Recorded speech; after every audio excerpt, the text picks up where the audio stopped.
When it comes to design, it falls harder because designers are arguing for things. They're making product decisions. And if they can't articulate or connect it to how it's going to drive value, if all they can say is, I think this will be valuable, I believe in this idea, and they can't say, here's what it will drive, here's the data I looked at, here's how I back this up with evidence, nobody's going to buy that. And that becomes you've now put yourself in a weaker position in your business, in your organization. This is Fractional by Swarm. This is the podcast where we interview top fractional designers, engineers, makers, and builders. See how they carve their own path, build their side quests, and take on the passions in life. This is your gateway to living a successful fractional lifestyle. Lex Roman empowers early-stage solopreneurs to find their clients without playing Google and Instagram's games. A former Silicon Valley growth designer turned small biz growth marketer, Lex has been crafting winning conversion strategies for companies like Nissan, Macy's, Gusto, and the Black Tux since 2010. She popularized the term growth design and built a community of over 2,000 practitioners that's still expanding called Growth Designers. Now, she's on a mission to help solopreneurs get seen and get sales without being beholden to big tech. With her company Super Easy Digital, Lex supports small business owners with her signature marketing experimentation program, Growthtrackers. In this episode of Fractional, we talk about applying growth design to fractional work, capturing high-quality leads, creating valuable referral systems, and building a trusted network whether online or offline. This is Alexis, your co-founder from Swarm. Please enjoy the episode. Hi, Lex. Hi, Alexis. How are you? I'm great. So we both are named Alexandra, but that's great. Welcome to Fractional. We've chosen different variations of that name. Yes. And actually, I use Lex for my email. So very nice choice. Lex, can you tell us a little bit more about you and your story? I'm Lex Roman. I'm based in Atlanta, Georgia. My background is in tech. I call myself a growth designer turned small business growth marketer. So I used to work with companies in Silicon Valley, physically in Silicon Valley and conceptually in Silicon Valley. I lived in California for many years, and I supported companies with growing their user base, converting their user base into customers, retaining them, and addressing things like churn. Can you talk a little bit more about what a growth designer means? A growth designer is a designer who is focused on growing the business. So, and that term, I think it's been actually pretty easily adopted, but it has not come without controversy. Mm-hmm. Many designers, I think, believe that they are acting in the interest of the business when they are acting in the interest of the users. And unfortunately, those things are not always connected. And so growth designers are paying attention to both, not just users. And that distinction I felt was really important. As one of the people that popularized the term growth design, I felt that distinction was really important because there were so many designers out there fighting for things that were not going to have an impact on the growth of a business. And they were getting boxed out of conversations about the strategy of the business because they were fighting for things that were not about the business. And I would argue, in many cases, not about the user either. It was about aesthetics. And so growth design differentiated a specialization in design the same way that, UI designer would differentiate or a designer prototyper might differentiate. It's a similar sort of specialization. It's really interesting because, I think the design industry is facing a reckoning right now where design has to really prove its value. And in the first place, I think, designers should be growth designers by default. But I don't know what your take on that is. Because you have to contribute value to the business, right? You do. And I think that everyone wants to believe that they do contribute value to the business. And I think so that has been the controversy. And every once in a while on LinkedIn, I'll get tagged in does growth design need to exist, right? Kind of thing. And we're way past that at this point. Growth design is well documented as a role people are hiring for. We're way past the should this be a thing? It's over, guys. If you haven't gotten on board, get on board.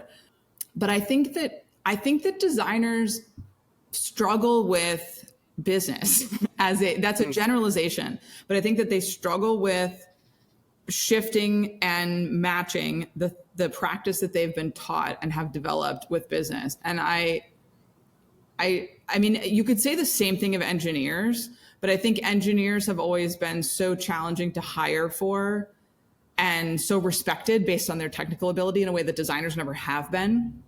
So nobody cares that engineers don't know about the business. But when it comes to design, it falls harder because designers are arguing for things. They're making product decisions.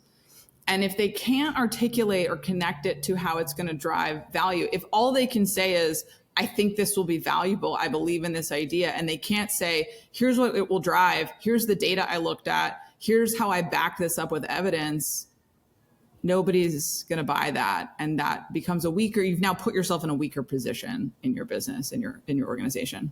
Most designers, I think, are focused on the craft aspect, right? It's like making better rectangles and exactly, but not specifically strategizing around value. I mean, designers are good at value creation, but they don't think about the value capture side of it.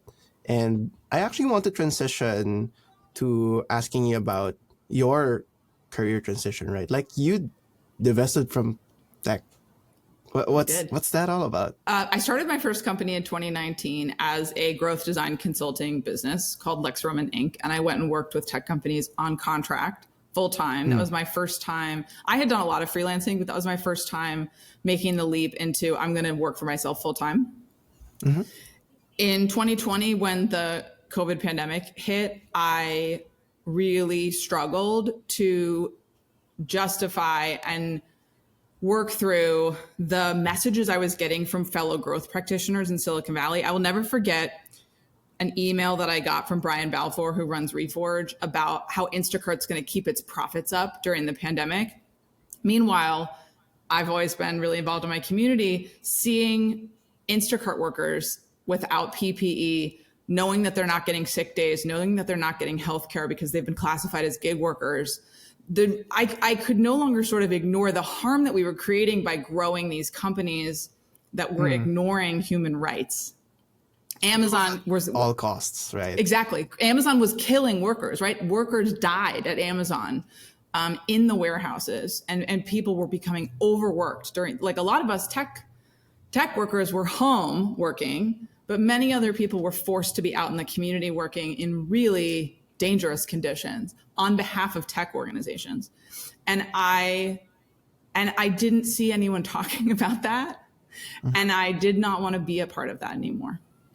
So during 2020, I did a lot of community work. I ended up doing design work more in the nonprofit space and in the journalism and activism space. And in 2021, I started my business that I run now, which is called Super Easy Digital, focused on small business owners and their growth online.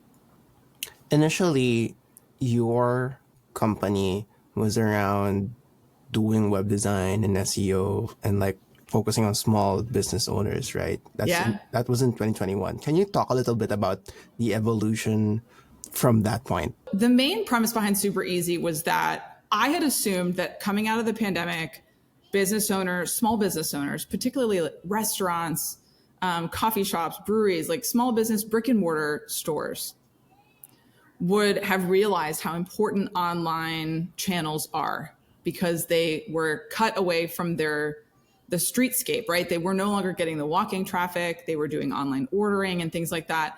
And they needed visibility online all of a sudden that they had never had to have before 2020. So in 2021, I assumed that they were still hungry for online growth. And I didn't think that they would relate to the term growth or think of it that way. I thought that they would think of it in terms of assets, web design, social media, email lists. So I framed it more around that. Google, to your point, Google and SEO has always been top of mind for small business owners, even though I think a lot of them waste their money and time on that. But so more like aligned with the assets and less in terms of the results, because I didn't think they would relate to that language. Now, what I found is that brick and mortar business owners were still not interested in online channels. And that the people that were interested in working with me were small business owners who don't have a storefront, So service providers in many cases, freelance designers, freelance photographers, freelance business consultants, and people that are doing products but without a storefront, like they're manufacturing things from home or they're making things in, like a cloud kitchen or something like that.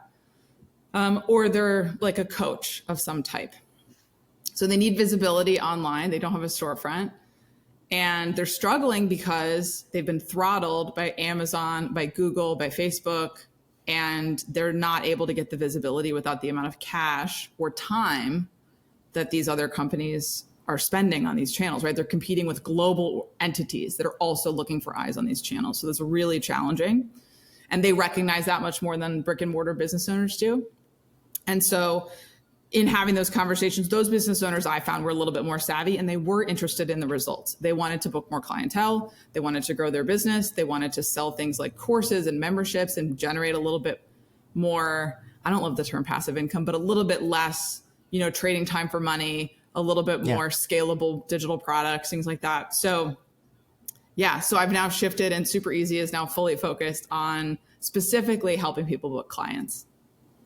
So helping people find clients. And I think the way you phrase or essentially the way you strategize it, just based on how I look at it, is that you help people find leads. Yeah. So, my focus is on helping them find clients, but what I've found with small business in particular, which is quite different from if you're doing sales at a large organization, that the issue with small business owners does not tend to be that they can't close leads that come in. It tends to be that they're not getting the visibility and they're not getting the interest from those leads. So in general, small business owners, 1 to 10 person, micro business owners, we call them, once they get the lead in the door, if it's a high quality lead that's a good fit for what they do, they can close usually. Because as we were talking about before, they provide so much value. Clients can see that. They're talking directly to the maker, right? And they're not dealing with like a layer of sales. So the close rate is actually pretty high. And I found that most people don't struggle with that part. What they struggle with is the visibility and just getting that inquiry in the door. So that's why I focus on leads. The goal is always close rate and like making sure you're booking work. So I do have a couple clients who are getting leads and are struggling to close them. And we work on that as well. I wanted you to paint a story of how you did find your own leads. Yeah. Because you're literally a consultant, right? For other consultants. Yeah. How did that evolve for you? So I've been a consultant a lot during my career. My first job in tech was in agency consulting. I was a web design consultant, and I've done that on and off for my career. I'm very comfortable in that role. And when it came to moving into Super Easy, though, it was a very different landscape of clients, right? Because I had done a lot of work in tech. I had done a lot of reputation building in tech. So when I wanted to do tech consulting, I could lean on my existing relationships that I had already built, my existing content. I had done a lot of blogging and conference talks. I had established a reputation in growth design. So when I did reach out for roles, it was really just a lot simpler to get them and to say, okay, I'd like to do this contract. So what I did with Lex Roman Inc., just to back up for a sec, is I found a job posting for a growth design role that was exactly what I wanted to do as a contract. And I asked if I could do it on a contract. And they said yes. And I booked that as a contract, which I think is a great strategy, particularly for folks that are nervous about leaving full time, because you could always make a game time call about actually going full time with that company if you really love working with them. But you can also say, no, this is a freelance gig. I'm going to do it for 3 months or 6 months or whatever. And then I'm going to move on to the next client. With Super Easy, because I was really focused on brick and mortar right out of the gate, I went out into the community and I gave postcards out to business owners. I walked into businesses. I cold called businesses. I mailed postcards. I was living in Los Angeles at that time, and LA has a database of newly registered businesses. So I thought newly registered businesses might want an online presence. So I mailed them all postcards. I went to farmers markets. I went to the Chamber of Commerce events. I spent a lot of time in my community meeting and talking with business owners. And I was so taken aback they were not interested at all. So I could not get a single lead from those activities.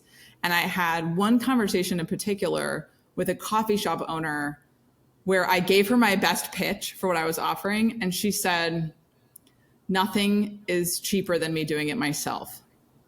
Mm-hmm. And I realized that I was selling to the wrong audience in that moment. And I went back to the drawing board. I started, reviving my growth practice of experimentation and saying, okay, who really are my most likely buyers who are problem aware for the online presence thing that I'm trying to solve? And how can I reach them?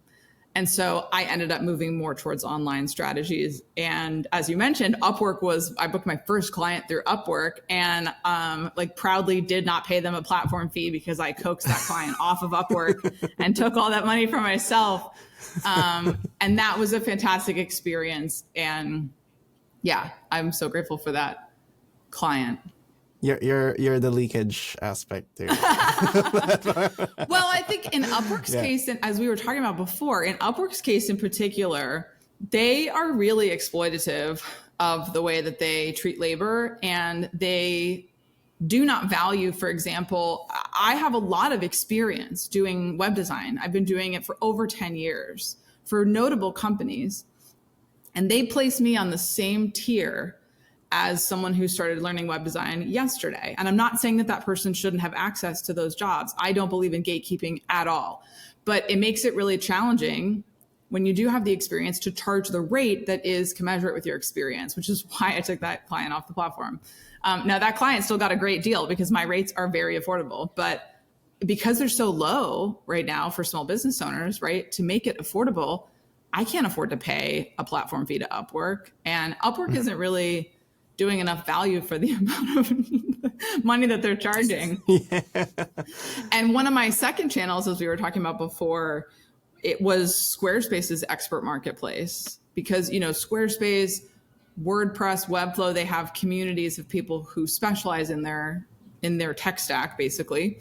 But Squarespace has hooked up with 99 Designs, which is now owned by Vistaprint, and similarly takes a really large cut of your fee. With introduction fee plus the platform. They charge an introduction fee. Else. Yeah, it's really expensive. And so I did get a lot of leads through that. So I was listed on their marketplace. I think I'm still listed on their marketplace. And I got a lot of leads from that. And I talked as many of those folks off the platform in that case too, because I didn't want to pay $300-$400 a lead, right? I also tried Thumbtack. Mm-hmm. Have you ever tried Thumbtack? Oh, yeah. I've interviewed someone before. Yeah, they're a major scam. Now, Thumbtack is a major scam. And so Thumbtack is an exceptional scam because in the case of Squarespace and Upwork, they're only charging you if you book the job. Thumbtack is charging you just to send you the lead, and it could be the worst lead you've ever seen, and they'll charge you $200 for it. And they're sending it to multiple small business owners. So they're just ripping off small business owners. Yeah, it's Thumbtack is in a real spam space. This is very interesting to hear. Yeah. So you tried all of these, different channels, very interesting channels. I mean, it's the usual channels, right? What seemed to work for you, like over time? What were you seeing that worked best for you? That's aligned with your values. Yep. And something that sustains you now. Yeah. So, and this is something that people will say to you over and over again, and I don't think you hear it until you experience it. What worked the best was building relationships with other business owners. And so specifically other service providers who serve my same clientele with a different solution. So when I was doing web design, I built a relationship with a marketer, and she would send me web design leads. Now that I'm doing marketing, I have relationships with web designers, and they send me marketing leads. And I have relationships with copywriters, right? And photographers and other folks who serve my same crowd, but in a different capacity. And we send leads back and forth. And that has been a really strong, both an incredibly value aligned way to work, and also a really strong use of my time, because I'm tapping into a highly qualified audience that person has cultivated, just like I'm cultivating my own audience. I think in your recent video that I watched, you talked about different types of lead categories, and you specifically said that there are different ways to maintain relationships. So in the sense of these, word of mouth kind of things, referrals, how do you actually build those relationships? Because I Yeah. think most freelancers really just don't know. I think that's why people turn to things like Google and Instagram and LinkedIn, because it's a little bit of an abstract concept. It's like, oh, just network and strengthen your relationships, right? Like, and it's like, that's not a thing we're taught in school. It's not a thing that our jobs necessarily going to teach us, because it's not advantageous for them in most cases. So it's something that is sort of untaught, and you have to go learn on your own. What I meant by that comment, so I think a lot of clients come to me and they say that their business has grown off of word of mouth, and they're not sure what other channels they should be looking at. They're not sure how they should expand, because word of mouth can feel really unknowable and unwieldy. But I like for people to break down word of mouth. So what I was talking about in that video was that I think of my business partner, my referral network from other business owners, as different from my referral network from clients, as different from my referral network from past colleagues in tech. And social network friends. Right? Exactly. Right. Because I'm not like going to my social network every Friday and saying like, hey guys, let's have dinner and talk about what leads you want to send my way. Right. I'm not cultivating those relationships in that way. With past colleagues, I'm reaching them on platforms like LinkedIn. And usually when I'm promoting workshops and things like that, I find past colleagues will boost my workshops, and that will lead to leads. That's quite different from clients, where I'm usually asking more directly for a referral with them.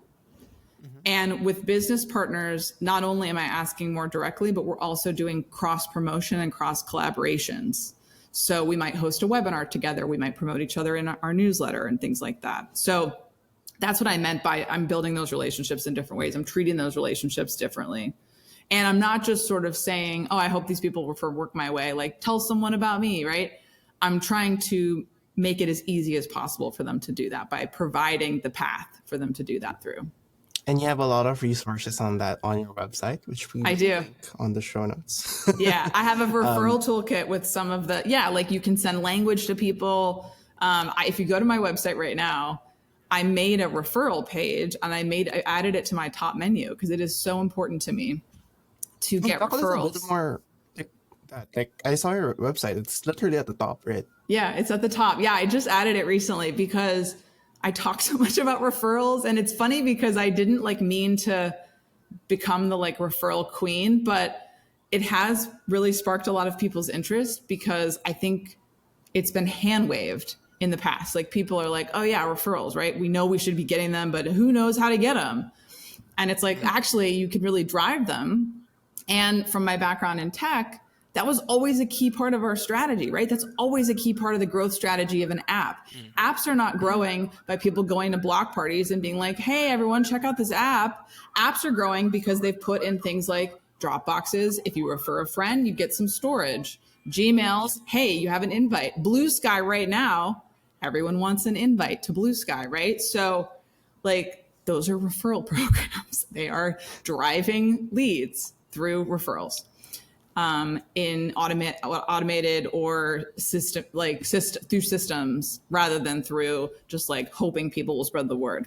That's how we're kind of incentivizing it right now at Swarm, right? Because we just recently launched Amber, our non-Web3 token, as we talked about earlier, and people can redeem stuff for travel, for food, transportation credits, perks and benefits, stuff like that. And our vision is really to let the fractional worker experience the benefits they would have if they were at a traditional company, right? And that's kind of our strategy now. And people can send client links, and that's what we've been building. It's kind of similar to, all the platform stuff. I think that's absolutely right, because you have a landing page and a link, and it'll do a lot of the work for them. So all they have to do is copy that link and paste it and send it to someone. And so we can use that same principle as service providers, as freelancers. It doesn't have to be a tech company that does that. So yeah, for sure. So, when I started getting a little bit of traction with referrals in my business, I created a referral program called Friends of Super Easy. And I put that landing page up really just to send people one-on-one. So it used to be just sort of a hidden page on my website. But recently I've started realizing the power of referrals, not just for clients, but also for things like growing my newsletter. And so I introduced Sparkloop. Have you tried Sparkloop? No, not yet. Okay. So Sparkloop is a newsletter referral program that you can add to your newsletter. It will track people's referrals for your newsletter subscribers, and then you can reward your subscribers for referring people to your newsletter. It's a great tool for people who run like content style newsletters. If you're running a Substack or something like that, it's a great tool for that kind of stuff. And so I want more referrals for the newsletter because email is a fantastic channel as you build your business as well. And so the referral page that's up now, not only can you refer work my way for my membership and for, services, but also for my newsletter. And it breaks down how to do all that stuff. And there's sample language on there. And then there's automated links that you can use to refer as well. What do you think is the hardest thing for like fractional talent freelancers? Like what's the biggest blocker for them, in asking for a referral or getting one in general? I think there's two things really. One is that they're not sure about the timing of when to ask for a referral, because it's not like your clients have like a list of referrals and they're like, here you go, here's one, right? It's not like a piece of fruit they're picking off a tree. So the timing, I think getting the timing, a lot of times people will say at the end of a project, hey, like, if you want to tell someone about my work, I'd really appreciate that. And then they just forget about that client, move on. And that client may not have a referral in that moment. Likely they won't. And then you've lost that relationship, or it's, sort of gone away over time. And so timing is one thing. I think the second thing is it's really uncomfortable for a lot of people to promote themselves. I think people really struggle with that. So how do you resolve those two, right? Like what should fractional workers do? Yeah, great question. Oh, no one's ever asked me that. Okay, so one of the things that I recommend people do is create email templates for referral asks. So you write a draft of an email and you save it wherever you can save it in a draft in your email tool. You can save it in a notes app, whatever. And it's just a template that you can fill in per client. And you can use it at the end of a win. Like so I got an email from a client today and she was like, this is amazing. She said something like, you're stuck with me. I love working with you so much. Like we're together for life or something like that. And I was like, that was like a big win moment. Yeah.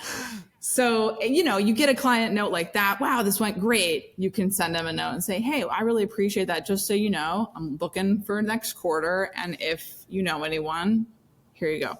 So writing that email template with, little insert here blurbs, and then you can fill it in based on the context. In that email template, you can also prompt for the kind of work you really want.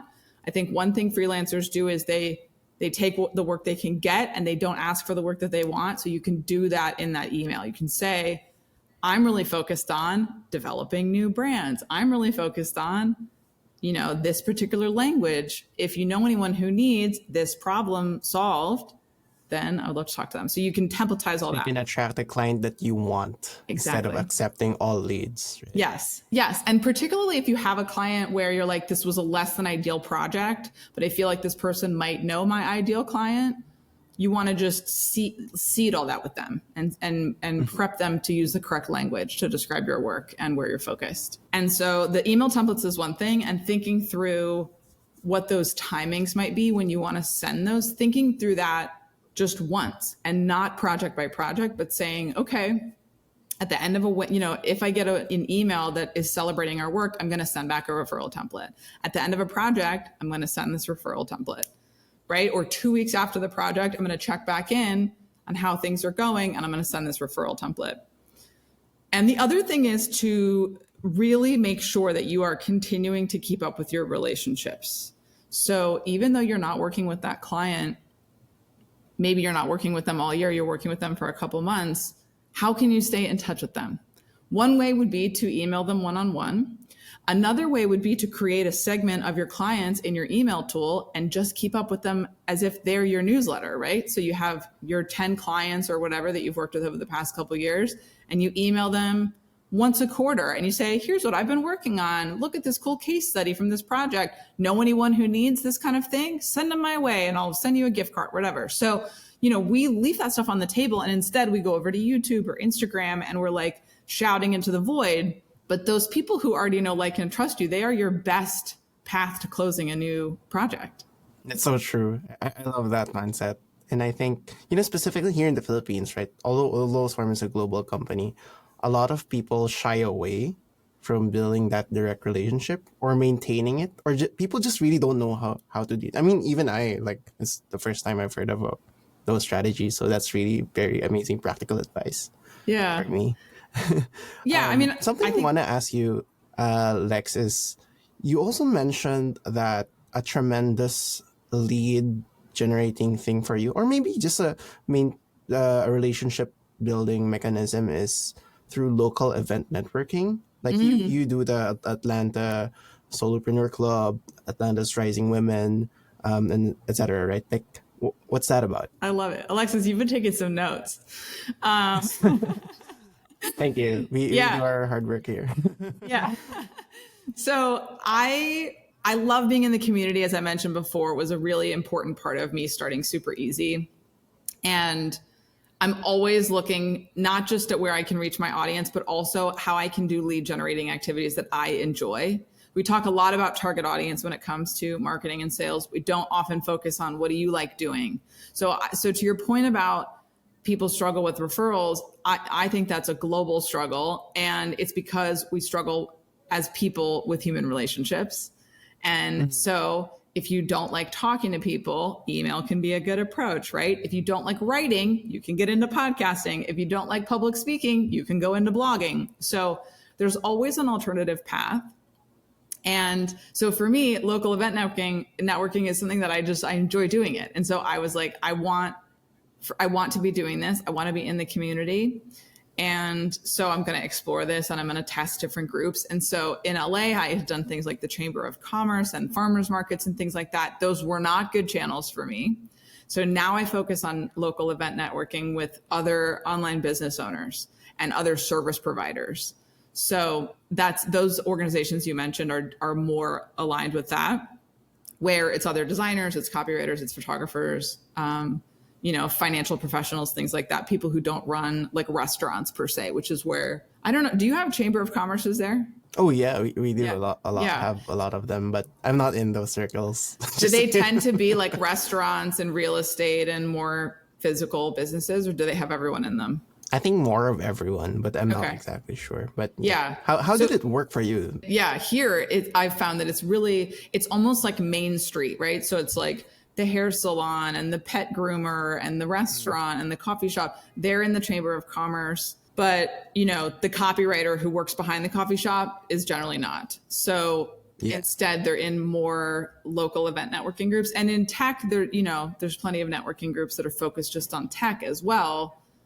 So same thing. That's an area. It's when you're going to those events, you have a really qualified audience where the likelihood that your buyer or someone who knows your buyer is there is really high because it's a targeted event, right? That's industry focused and interest focused. So get yourself in positions where your target audience is there. Basically, you've already qualified all of them. Exactly. And that principle applies online and off. So, walking into a room of people that are buyers or people who know your buyers is fantastic. Online, listening to podcasts, guesting on podcasts that are targeting your buyers and people who know your buyers, writing on blogs that are targeting your buyers, going to speak at conferences or going to speak at events or pitching to a specific professional group.